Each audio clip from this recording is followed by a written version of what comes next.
When my son told me he was getting married, I cried tears of joy. I thought those would be the only tears I'd shed over his marriage. I was wrong.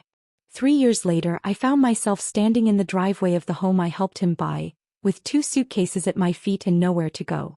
My daughter-in-law had finally gotten what she wanted. I was leaving. And the strangest part? I wasn't even angry anymore. I was just tired. So tired of pretending everything was fine when it hadn't been fine for a very long time. My name is Eleanor, but everyone's always called me Ellie. I'm 68 years old now, and if you'd asked me 5 years ago where I thought I'd be at this age, I would have painted you a picture of Sunday dinners with my son and his family, of grandchildren running through my kitchen, of growing old surrounded by the people I loved most in this world.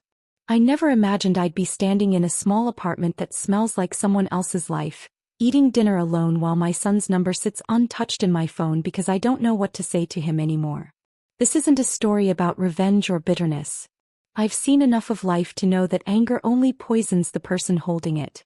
This is just the truth of what happened when the son I raised, the boy I sacrificed everything for, looked me in the eyes and chose someone else.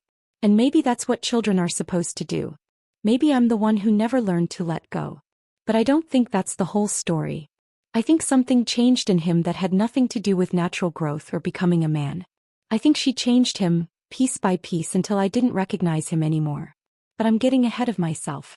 Let me start at the beginning, back when things were simple and good, back when my son Marcus was still mine. I became a widow when Marcus was only 12 years old. His father, James, died in a car accident on a Tuesday morning. One moment he was kissing me goodbye at the door, coffee mug in hand, telling me he'd be home for dinner. The next moment, a police officer was standing on my porch with his hat in his hands and sympathy in his eyes. Just like that, the life we'd built together was over. James was gone and I was alone with a son to raise and bills I didn't know how to pay. Those first few years were the hardest of my life. I worked 2 jobs, sometimes 3. I was a secretary during the day and cleaned offices at night. On weekends, I did alterations and mending for people in the neighborhood. I sewed until my fingers ached and my eyes burned. But we survived. More than survived, actually. I made sure Marcus had everything he needed. Good clothes, school supplies, a warm home. I attended every parent-teacher conference, every baseball game, every school play. I was there. Always there. Marcus was a good boy. Quiet, thoughtful kind. He helped around the house without being asked. He brought home good grades and never gave me a moment's worry.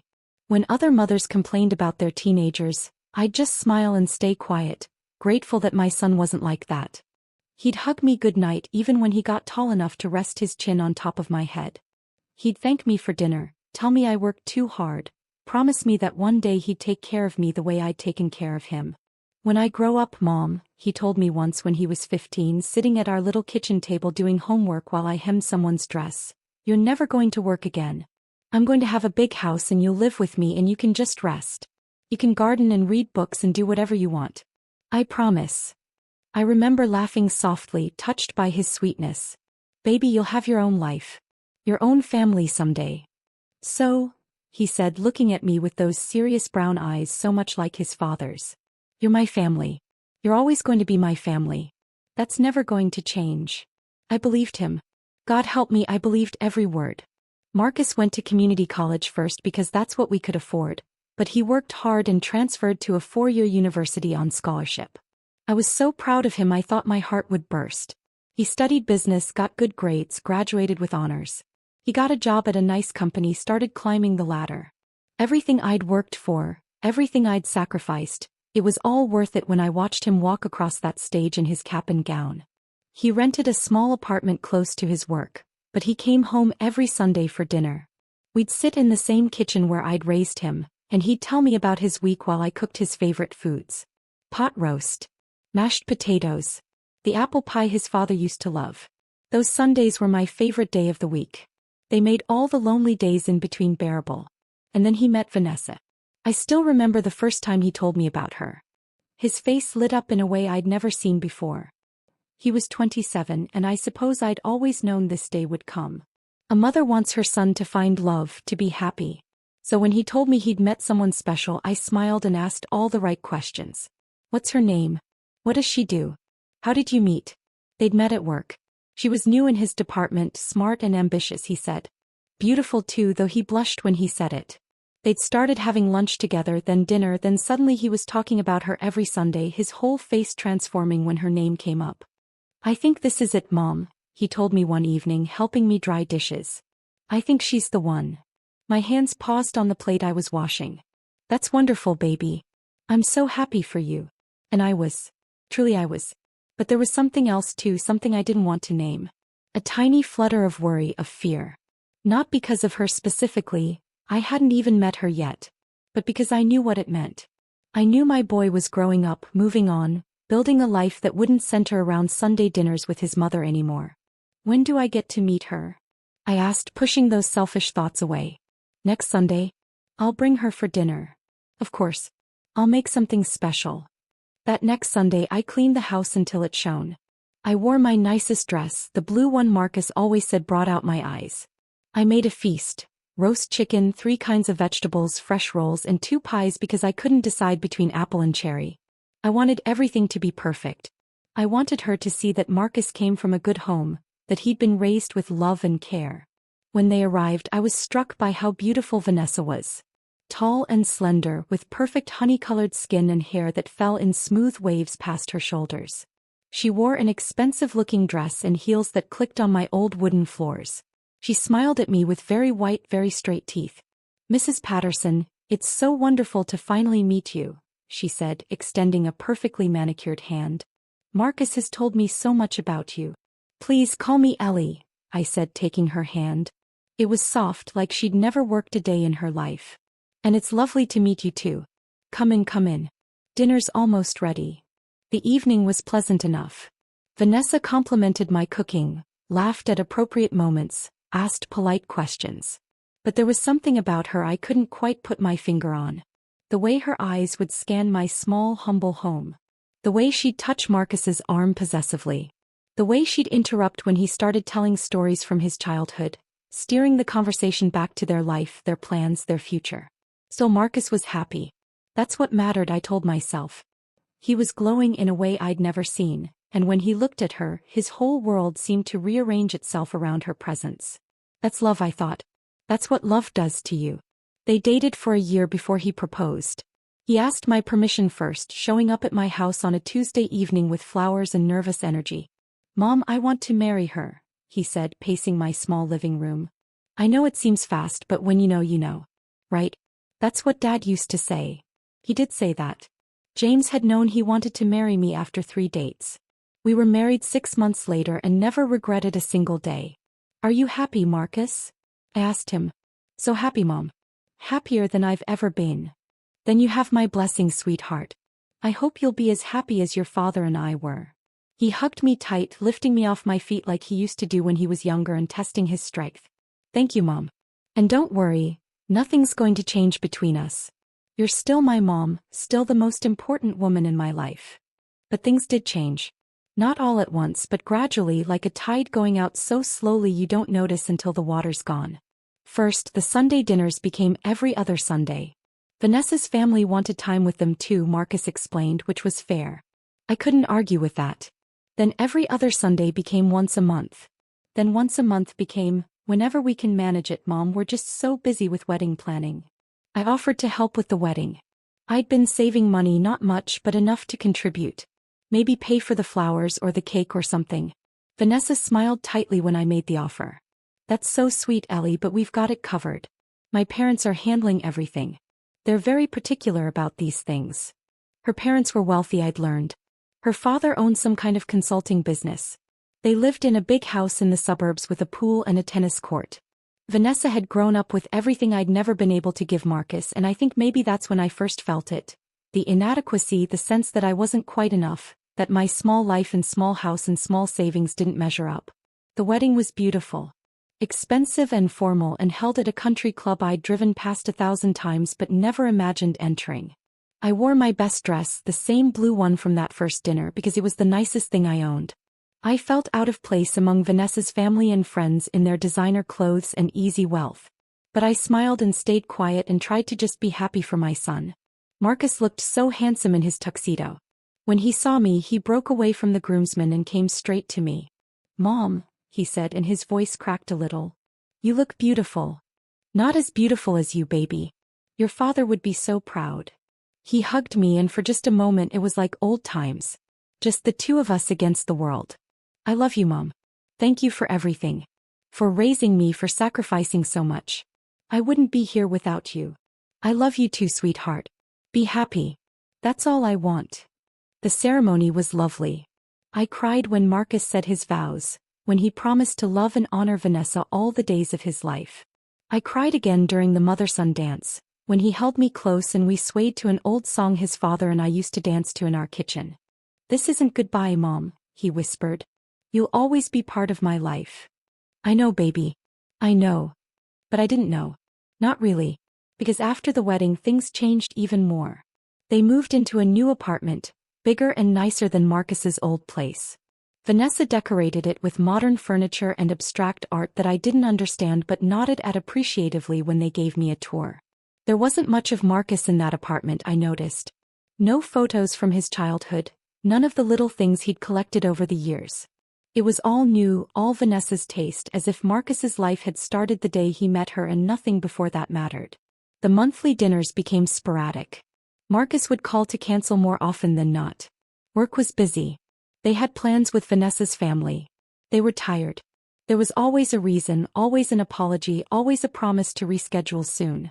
I tried not to feel hurt. Young couples need time together, I told myself. They're building their life. This is natural. Then one Sunday Marcus showed up alone. I was so happy to see him, just him, my boy, that I didn't even ask where Vanessa was at first. We fell into our old rhythm, him helping me cook, us talking and laughing like we used to. It felt like coming home. I've missed this, I said, watching him chop vegetables at my kitchen counter. Missed you, baby. He smiled, but it didn't quite reach his eyes. I've missed you too, Mom. I'm sorry I haven't been around as much. You're married now. You have your own life. I understand. He was quiet for a moment, focusing very intently on the carrots he was cutting. Vanessa thinks maybe we're too close. You and me. My hands stilled on the chicken I was seasoning. Too close. Not in a bad way, he said quickly. Just, she thinks maybe I need to focus more on building my life with her. That it's important for me to separate a little, to grow up fully. Does that make sense? It didn't make sense. Not to me. But I could hear Vanessa's words in his explanation, could picture her saying exactly those things to my son. Separate. Grow up. As if loving your mother meant you were still a child. I understand, I said, though I didn't. You should focus on your marriage. That's important. You're important too, Mom. You're always going to be important. But I heard the shift in his words. Not the most important anymore. Just important. Still in his life, but moved aside to make room for Vanessa, who had taken the center spot. After that conversation I saw even less of him. Phone calls became texts. Texts became occasional messages. He still said he loved me, still asked how I was, but there was a distance that hadn't been there before. I could feel him pulling away, not because he wanted to, but because she was pulling him in a different direction. I tried to adjust. I threw myself into my work, into my small social circle. I joined a book club at the library. I volunteered at the community center. I tried to build a life that didn't revolve around waiting for my son to call. But the loneliness settled into my bones like winter cold, deep and aching and impossible to shake. Then everything changed again. I had a heart attack. Not a severe one, thank God, but enough to scare me badly. I was at home alone when it happened, this sudden crushing pain in my chest that dropped me to my knees. I managed to call an ambulance, managed to gasp out my address. I remember lying on my kitchen floor, staring at the ceiling, and thinking about how I didn't want to die alone in this empty house. I spent 3 days in the hospital. Marcus came every day, and for those 3 days he was my boy again. Worried, attentive, holding my hand and telling me everything would be okay. Vanessa came once, stayed for 20 minutes and spent most of that time on her phone. The doctor says you can't live alone anymore, Mom, Marcus said on the 3rd day. It's not safe. What if this happens again and no one's there? I'll be fine, baby. I'll get one of those medical alert devices. That's not enough. He was pacing the hospital room, running his hands through his hair the way he did when he was agitated. You need someone there. Someone to help you. I can't afford a live-in nurse, Marcus. I know. That's why I want you to move in with us. I stared at him. What? Move in with Vanessa and me. We have the space. We're actually looking at buying a house soon, something bigger. We'll get a place with a room for you. A nice room, Mom. You'll be comfortable and we can keep an eye on you. Make sure you're taking your medications, eating right, not overdoing it. My heart swelled with hope and love and relief. He still cared. He still wanted me. After all these months of distance, he was inviting me back into his life. Are you sure? I don't want to impose. What does Vanessa say?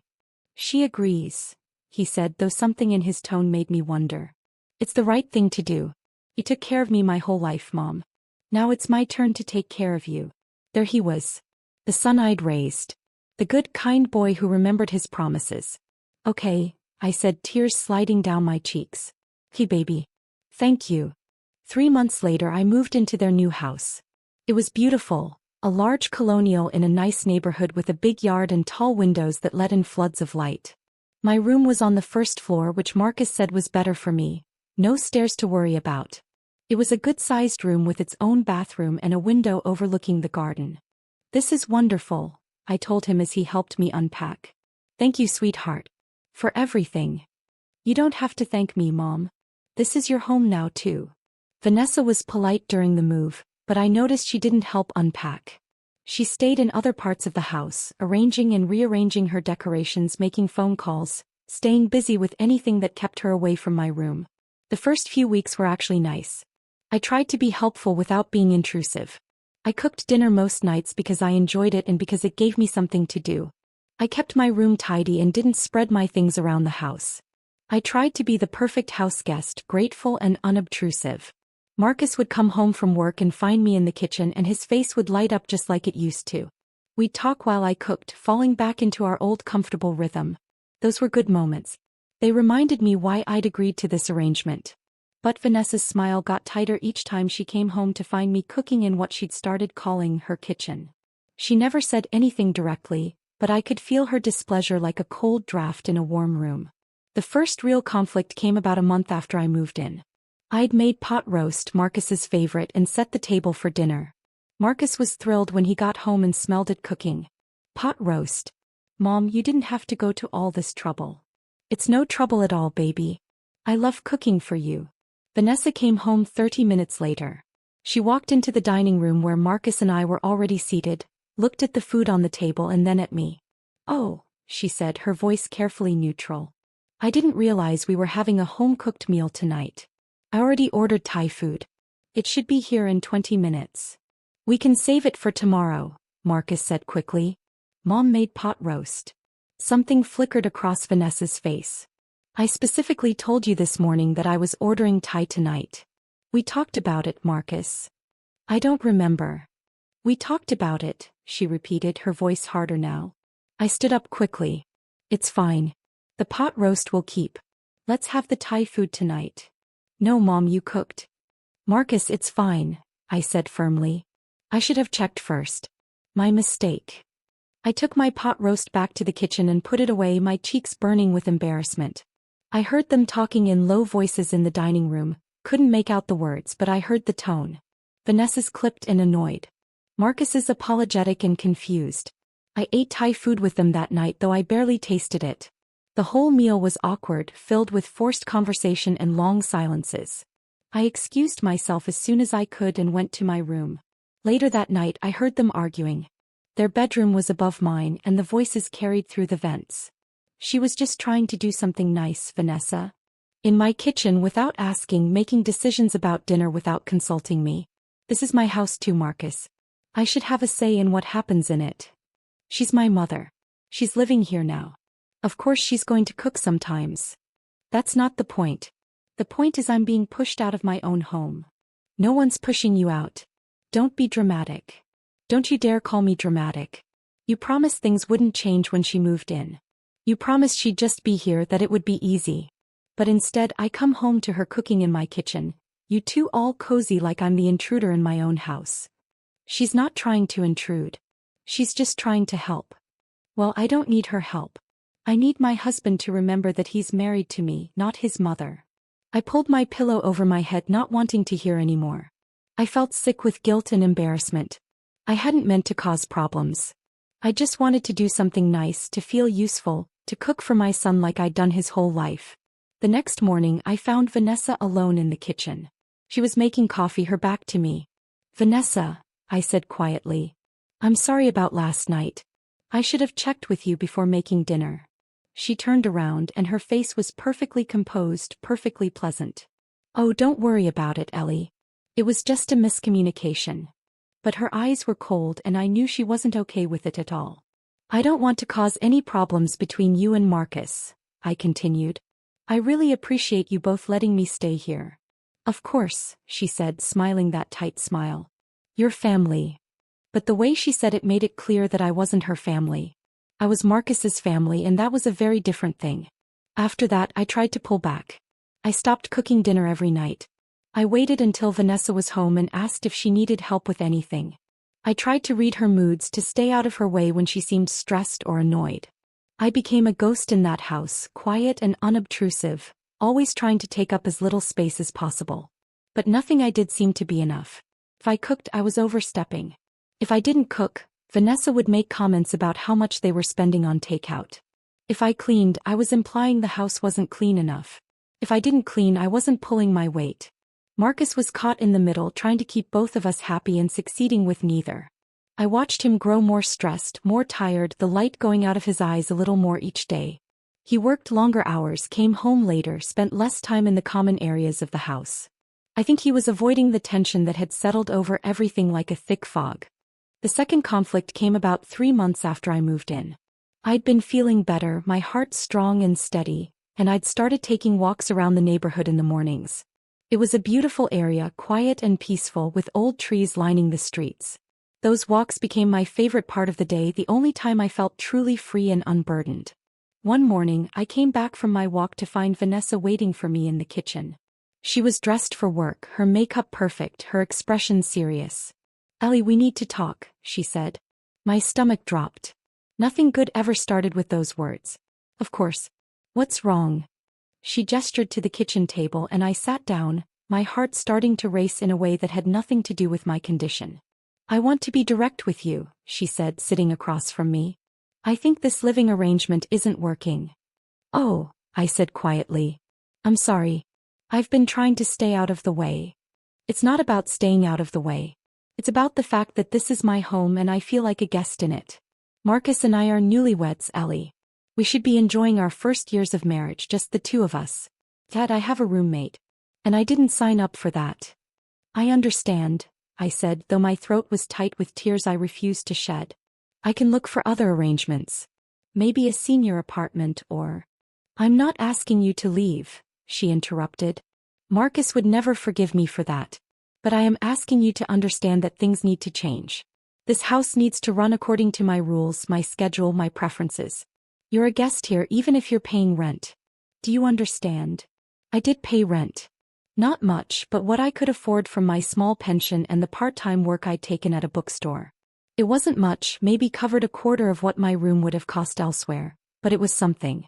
Apparently, it wasn't enough to make me anything more than a guest. "I understand," I said again. "Good. Then we can make this work. Just remember your place and we'll all be fine." Remember your place. The words echoed in my head long after she left for work. Remember your place. As if I were a servant or a child who needed to be reminded of the hierarchy. I called Marcus that day at work, something I rarely did. "Mom, is everything okay? Your heart." "My heart's fine, baby. I need to talk to you about the living situation." "What about it? Did something happen?" I wanted to tell him everything. About Vanessa's cold eyes and tight smiles. About feeling like an intruder in what was supposed to be my home too. About the way she spoke to me when he wasn't around. But I heard the stress in his voice, the exhaustion, and I couldn't add to it. "Nothing happened," I said. "I just wanted to make sure you're okay. You seem tired lately." He sighed. "I am tired. Work is crazy right now and, never mind. It's fine. I'm fine." "Marcus, if this isn't working, if my being there is too much." "Don't say that. I want you there, Mom. You belong there. It's your home too." "Hey, baby.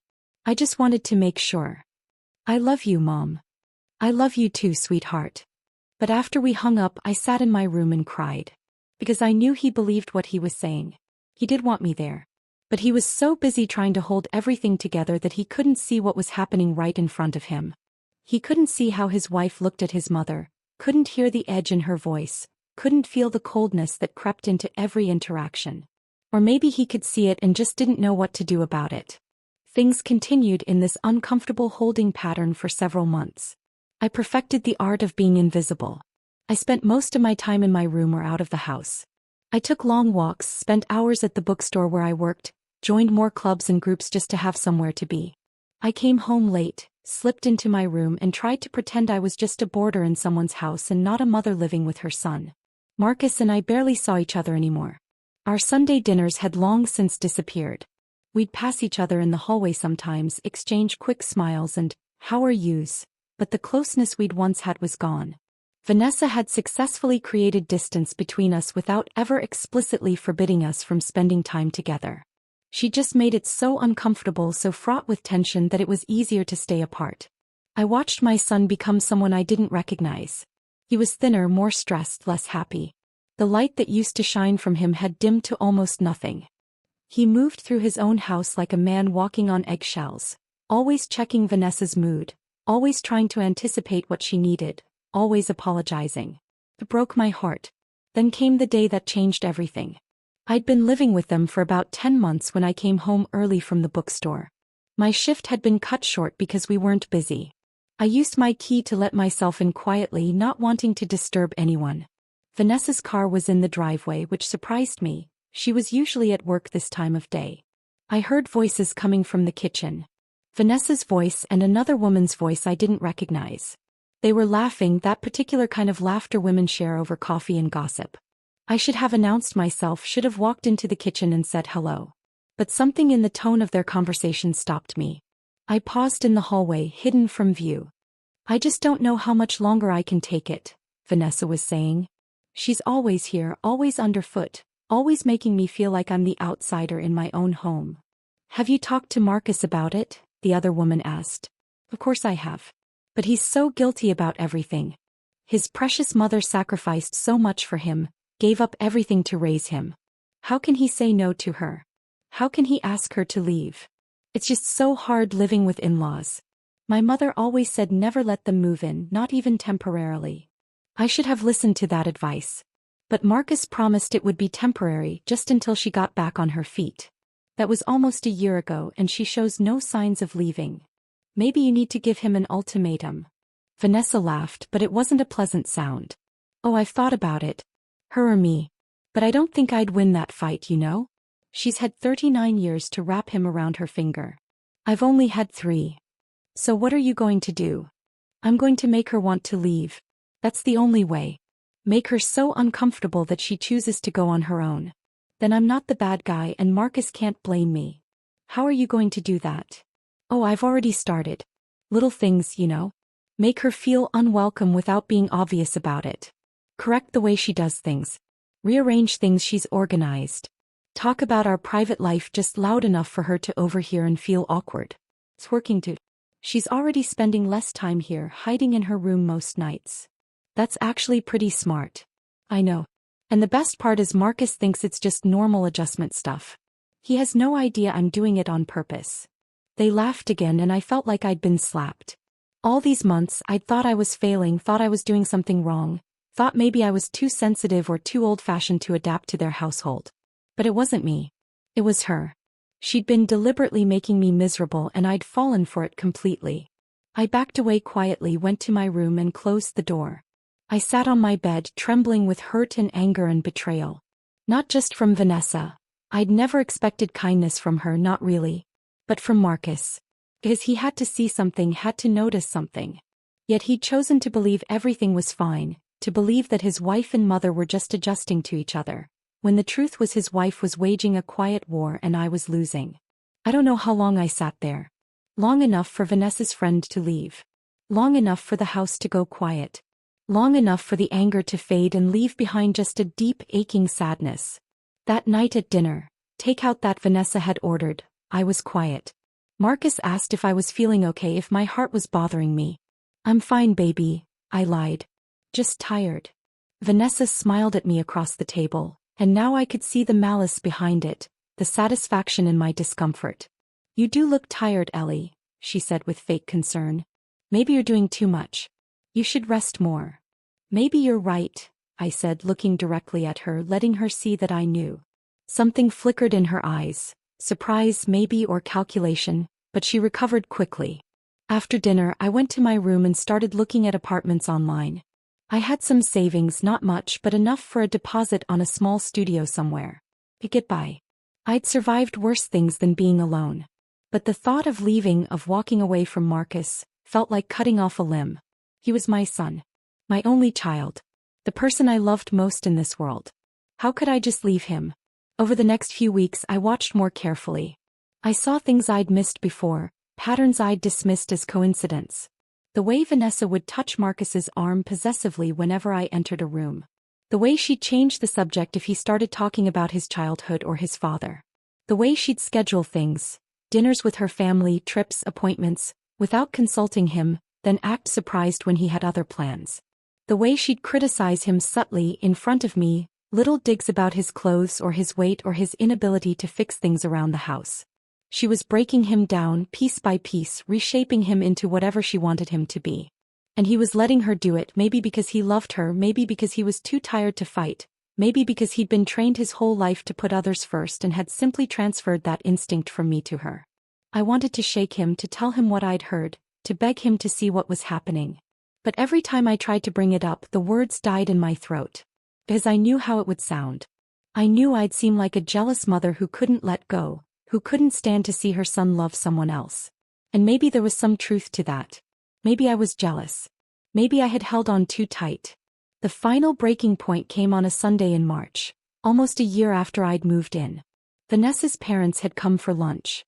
They were polite but distant to me, clearly viewing me as some kind of charity case their daughter and son-in-law had taken in. Vanessa's mother, Patricia, was a perfectly coiffed woman who smiled with her mouth but never her eyes. Her father, Robert, barely acknowledged I existed. We sat around the dining room table, the same table I'd been banished from months before when I'd made pot roast, eating the catered meal Vanessa had ordered from some expensive restaurant. The conversation flowed around me like I was a stone in a stream, present but irrelevant. Patricia was talking about some gala she was organizing, some charity event that would raise thousands of dollars. "You and Marcus absolutely must come," she said to Vanessa. "I'm putting you down for a table. 8 people. "We'd love to," Vanessa said. "Wonderful. I'll send you the details. It's black tie, of course. Marcus, you'll need to rent a tuxedo." "He has a tuxedo," I said without thinking. "From the wedding." Patricia looked at me as if I'd just appeared out of thin air. "I'm sorry. Marcus has a tuxedo from the wedding. A very nice one." "Oh." She turned back to Vanessa. "Well, make sure it still fits. You'll want to look your best." The conversation moved on and I went back to being invisible. But I caught Vanessa looking at me with such pure hatred that I actually recoiled. After lunch, after Vanessa's parents had left, she cornered me in the kitchen where I was washing dishes. "Don't ever do that again," she said quietly. "Do what?" "Speak up in front of my parents like you have any say in our lives. Like you matter." "I was just trying to help." "You don't help. You're not helpful. You're just here taking up space, making everything more complicated." She stepped closer and I backed up against the counter. "I've tried to be nice, Ellie. I've tried to be patient. But you just don't get it, do you? This is my life, my house, my husband. You're just the sad old woman who used to be important to him." "He's my son," I said, my voice shaking. "He's my husband. And that trumps mother every single time. So do us all a favor and realize when you're not wanted anymore." She walked away, leaving me standing there with soapy hands and tears running down my face. That night I made a decision. I couldn't stay here anymore. I couldn't watch my son disappear into this woman's control. I couldn't keep pretending everything was fine. I had to leave, even if it broke my heart. Even if it meant losing Marcus. Because maybe if I left, if I wasn't the constant source of tension in his marriage, maybe he'd be happy again. Maybe he'd rediscover who he was before Vanessa started changing him. I started packing the next day, quietly, a little at a time, so no one would notice. I found a small studio apartment across town, nothing fancy but clean and safe and mine. I signed the lease, arranged for movers, did everything I needed to do to leave. I didn't tell Marcus. I couldn't bear to have that conversation, to see the relief in his eyes when I said I was going, to hear him tell me it was for the best. I decided I'd leave him a letter, explain everything, tell him I loved him but that I had to go. The day before I was scheduled to move out, Marcus came home early from work. I was in my room packing the last of my things when he knocked on my door. "Mom? Can I come in?" I quickly closed the suitcase I'd been filling. "Of course, baby." He opened the door and stood in the doorway, and I saw that he'd been crying. His eyes were red, his face pale. "Marcus, what's wrong?" "Vanessa told me," he said quietly. My heart stopped. "Told you what?" "That she's been treating you badly. That she's said things, done things to make you uncomfortable. That she's been trying to push you out." I stared at him. "She told you that?" I confronted her. About a lot of things. And she admitted it. He came into the room and sat down heavily on my bed. "I'm so sorry, Mom. I'm so sorry I didn't see it. I was so busy with work, so focused on trying to keep everyone happy, that I didn't see what was happening in my own house. It's not your fault, baby. It is my fault. You're my mother. I should have protected you. I should have noticed." "Why did you confront her? What happened?" He was quiet for a long moment. "Her mother called me yesterday. She was upset because she'd heard from a friend that you were moving out, that you'd been looking at apartments. I didn't know what she was talking about. But it made me think about how you've been lately. How quiet, how withdrawn. How you barely spend time in the common areas anymore. And I started paying attention. I came home early a few times, listened to how Vanessa talked to you when she thought I wasn't there. And I realized," his voice broke. "I realized I failed you, Mom. Completely failed you." I sat down next to him and took his hand. "You haven't failed anyone, Marcus. You're just trying to be a good husband. But I promised to be a good son first. I promised to take care of you, and instead I let my wife make you miserable in what was supposed to be your home. What happens now?" I asked quietly. "I don't know," he admitted. "Vanessa and I had a huge fight last night. The biggest fight we've ever had. She said I'm choosing you over her, that I'll always put my mother first. I told her that's not true, but that I won't let her treat you badly anymore. She spent the night at her parents' house. I don't know if she's coming back. Marcus, I don't want to ruin your marriage. You're not ruining anything. She ruined it by being cruel. By making you feel unwelcome. By trying to erase the fact that I had a whole life before I met her." He squeezed my hand. "I love her, Mom. Or I thought I did. But I don't know if I can be with someone who treats the people I love with such contempt." "People can change," I said, though I didn't believe it. "Not really. Can they? Or do they just get better at hiding who they really are?" We sat in silence for a while, holding hands like we used to when he was little and scared of thunderstorms. "I found an apartment," I finally said. "I signed a lease. I was going to move out tomorrow without telling you because I couldn't bear to have this conversation." "Please don't go," he said. "Not like this. Not because she drove you away. Stay. Let me fix this." "How are you going to fix it, baby? Either you stand by me and your marriage ends. Or you stand by her and we lose each other. There's no good answer here." "Then I choose you," he said firmly. "I choose you, Mom. You've never let me down, never treated me with anything but love and kindness. You sacrificed everything to raise me. And I'm not going to abandon you now because my wife can't handle sharing me. Don't make that choice out of guilt or obligation. Make it because it's truly what you want." "It is what I want. I want my mother in my life. I want Sunday dinners and conversations and all the things we used to have. I want to be your son again, not just Vanessa's husband." I wanted to believe him. God, I wanted to believe him so badly.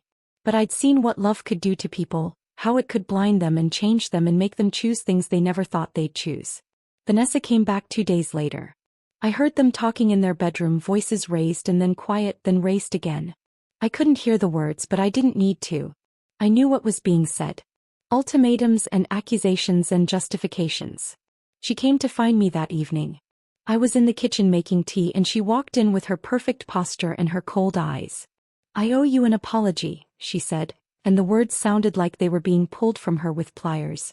"You don't have to." "Yes, I do. Marcus insists." She took a breath. "I've been unfair to you. I felt threatened by your relationship with Marcus and I handled it badly. I said and did things that were unkind and I'm sorry."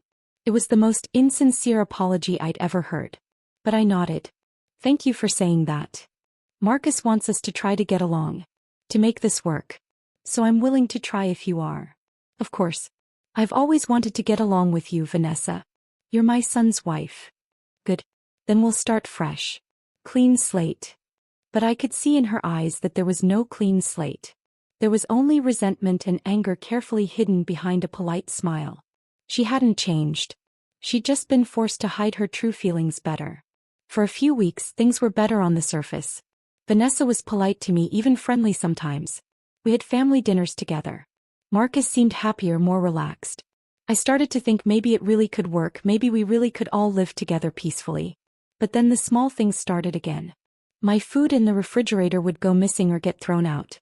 My schedule would get accidentally overlooked when plans were made. Conversations would stop when I entered a room. It was subtler now, harder to point to, easier for Marcus to dismiss as coincidence or misunderstanding when I tried to mention it. And Vanessa was smarter now. She did her cruelty in ways Marcus couldn't see, couldn't prove. A comment about how I was aging, said with concern. A suggestion that maybe I should check in with my doctor more often, implying I was becoming a burden. Little reminders that this was her house, her life, and I was just a visitor who'd overstayed her welcome. Marcus tried. I give him credit for that. He tried to balance being a good husband and a good son. But it was like trying to serve two masters. Eventually you had to choose, and we both knew who he'd choose in the end. Who he should choose. The final conversation happened on a Tuesday evening in June. I'd been living there for over a year and a half, and I was so tired. Tired of walking on eggshells. Tired of the fake smiles and the careful words. Tired of watching my son try to hold together something that was fundamentally broken. Vanessa asked to speak with me privately. We sat in the living room and she didn't waste time with pleasantries. This isn't working, Ellie. You know it and I know it. We've tried, but it's just not sustainable. I know, I said quietly. I've been looking at apartments again. Good. Because I'm pregnant. The words hit me like a physical blow. You're pregnant. 10 weeks. We haven't told anyone yet, but I wanted you to know. Because I'm not raising my child in a house with this kind of tension. I need my space, my family. I need to be able to be a mother without feeling like I'm competing with you. I would never compete. But you do. Just by being here, you compete for Marcus's attention, his time, his energy. And now I need all of that. My baby needs all of that. My baby. Not our baby. Not Marcus's baby. My baby. I'll leave, I said. I'll go. You don't have to worry. Thank you, she said, and she actually looked relieved. I know this is hard, but it's for the best. Once you have your own space again, your own life, you'll be happier too. I didn't believe that, but I nodded anyway. I told Marcus that night that I was moving out. He looked torn, relieved, and guilty all at once. Are you sure, Mom? I'm sure, baby. It's time. You're going to be a father. You need to focus on your family. You're my family too. I know. But your child comes first now. That's how it should be. We'll still see each other. Sunday dinners, right? We'll start that up again. Of course, I lied. Because I knew how it would go. Sunday dinners would be once a month, then every few months, then just holidays. He'd be busy with the baby, with his life. I'd become the obligation he fit in when he could, the duty he performed because he felt guilty. I moved out on a Saturday. Marcus helped me, carrying boxes to my new tiny studio apartment. He tried to be cheerful, talking about how I'd love having my own space again, how we'd visit all the time. But I could see the relief in his eyes, the weight lifting from his shoulders now that the constant tension was gone. Vanessa didn't help. She stayed home, claiming morning sickness, though I suspected she just wanted to savor her victory. After the last box was moved, Marcus stood in my new living room and looked around at my small, sad space. Mom, I'm so sorry. For all of it. You deserved better. You did your best, baby. That's all anyone can do. I love you. You know that, right? I love you so much. I love you too, sweetheart. He hugged me tight and I memorized the feel of it, knowing it might be the last real hug I'd get for a very long time. After he left, I sat in my empty apartment and cried. Not angry tears or bitter tears. Just sad tears, mourning the loss of what I'd thought my life would be. That was 8 months ago. Marcus did call at first. Every few days checking on me, asking if I needed anything. But the calls got less frequent. Once a week. Once every 2 weeks. Now I'm lucky if I hear from him once a month. The baby was born 3 months ago. A little girl named Sophie. I saw pictures on social media. Vanessa had finally unblocked me after I moved out. She's beautiful, my granddaughter. She has Marcus's eyes. I wasn't invited to the hospital. I found out she'd been born 2 days after it happened, when Marcus finally called to tell me. I'm sorry, Mom. Everything was so chaotic and Vanessa's family was there and I'm sorry. It's okay. Congratulations, baby. I'm so happy for you. You'll come meet her soon. We'll arrange something. But 2 weeks turned into a month and a month turned into 3 months. I've still never held my granddaughter. Never seen her in person. Just pictures on a screen, a little face I'll probably never really know. Last week was my 69th birthday. Marcus sent a text. Happy birthday, Mom. Love you. No call. No visit. Just a text. I didn't respond right away. I sat with my phone in my hands and thought about replying. About saying thank you, about asking to see him, about begging for just a few hours of his time. But what was the point? He'd made his choice. He'd promised to care for me and maybe he still thinks he is. Maybe he thinks the occasional text and the knowledge that I'm alive and housed is enough. Maybe to him that's caring. I finally texted back. Thank you, sweetheart. Love you too. I spend my days working at the bookstore, reading, taking walks. I've made a few friends in my building. We play cards on Thursday nights. It's not a bad life. It's just lonely. So profoundly lonely that sometimes I wake up in the middle of the night and wonder why I'm still here, still going through the motions, when the person I lived for doesn't seem to need me anymore. But I don't blame Marcus. Not really. He's not a bad person. He's not cruel or uncaring. He's just a man who fell in love with a woman who didn't want to share him. And when it came down to choosing between his wife and his mother, he chose the person who sleeps beside him every night. Maybe that's natural. Maybe that's even right. I do blame Vanessa though. I blame her for seeing me as a threat instead of a blessing. For not understanding that a man who loves his mother deeply is a man who knows how to love, how to be loyal, how to care for someone other than himself. Those are good qualities in a husband and father. But she only saw competition, only saw someone taking something that belonged to her. He changed him. Not all at once, but slowly, so slowly he probably didn't even notice. She took the kind, thoughtful boy I raised and turned him into someone who can ignore his mother for months without guilt. Someone who can send a text on her birthday and think he's fulfilled his obligation. Someone who can have a child and not think about how his own mother might want to be part of that. He promised to care for me. On my hospital bed, in our kitchen, at his wedding, 1,000 times throughout his life. And maybe he meant it when he said it. But promises made to mothers aren't binding the way promises made to wives are. Mothers are supposed to understand, to step back, to accept whatever scraps of time and attention they're given and be grateful for it. So I'm grateful. I'm grateful for the texts. Grateful for the occasional phone call. Grateful that he's happy even if I'm not part of that happiness. Grateful that he has a daughter he'll love and protect the way I loved and protected him. I just hope that little Sophie never has to learn what I've learned. That the people you sacrifice everything for, the people you love more than your own life, can walk away from you without looking back. That love isn't always enough to keep people close.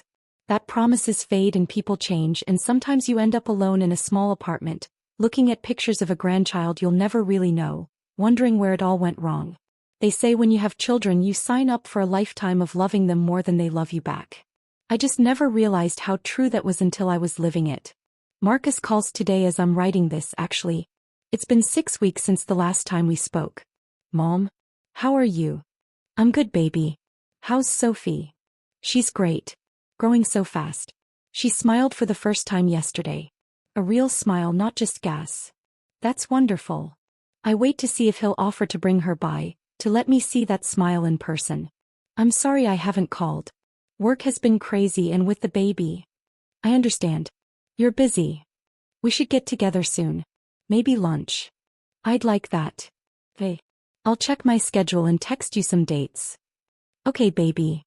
I love you, Mom. I love you too, Marcus. We hang up and I know he won't text me dates. Or if he does, something will come up. Something always comes up. And I'll say it's fine because what else can I say? I look around my small apartment at the life I've built from the ruins of the one I thought I'd have. It's not what I imagined. It's not what I was promised. But it's mine and I'm surviving. That's what mothers do. We survive. We adapt. We learn to be grateful for less than we deserve and to love people who can't love us back the same way. We make peace with being forgotten, with being the last priority, with being the one who always understands. And maybe that's okay. Maybe that's just how it is. I just wish it didn't hurt so much. If I could go back and change things, would I? Would I hold on less tightly, give him more space, accept Vanessa with more grace? Maybe. But I don't think it would have mattered. I think the ending would have been the same either way. Because Vanessa didn't want to share and Marcus didn't want to fight. And I was never going to be more important than his peace, his marriage, his new family. So I let him go. Not all at once, but slowly, the way you release a balloon and watch it drift higher and higher until it's just a speck in the sky and then nothing at all. I thought the hardest thing I'd ever do was raising him alone after his father died. I was wrong. The hardest thing is this: living with the knowledge that the child you gave everything for has moved on without you. That you're no longer essential to his life, just an occasional obligation, a box to check, a duty to fulfill when convenient. He promised to care for me. And then she changed him. Changed his priorities, his loyalties, his heart. And I'm left here in this small apartment, with nothing but memories of the boy he used to be and the dreams of the life we were supposed to have. But I survive. I wake up every morning. I go to work. I smile at customers and recommend books and pretend that I'm fine. I play cards with my neighbors. I take my walks. I eat my meals alone and go to bed alone and tell myself that this is enough. That I should be grateful for what I have instead of mourning what I've lost. Some days I even believe it. Most days I just miss my son. And I know that somewhere across town in the big beautiful house I helped him buy, Marcus is living his life. Holding his daughter. Kissing his wife. Making new memories that don't include me. And I hope he's happy. I really do. Because at least then all of this will have been for something. At least then one of us got what we wanted. The phone sits beside me, silent and still. I pick it up sometimes, scroll to his name, hover my finger over the call button. But I never press it. Because I'm afraid of what it means if he doesn't answer. Or worse, if he does answer and I can hear the obligation in his voice, the guilt, the wish that I hadn't called. So I put the phone down and I wait. For his calls that come less and less frequently. For the invitations that never materialize. For the day when maybe, just maybe, he'll remember that he has a mother who loves him, who's waiting, who will always be here no matter how long he stays away. That's what mothers do. We wait. We hope. We forgive. Even when it breaks our hearts. Even when we're forgotten. Even when the promises are broken and the love flows only one direction. We wait. And we survive. And we tell ourselves that somehow, someday it will all make sense. But tonight, sitting in my small apartment with the phone silent beside me and the pictures of a granddaughter I've never held on my screen, I'm not sure I believe that anymore. I'm just tired. So very tired. And I miss my son. God, I miss my son.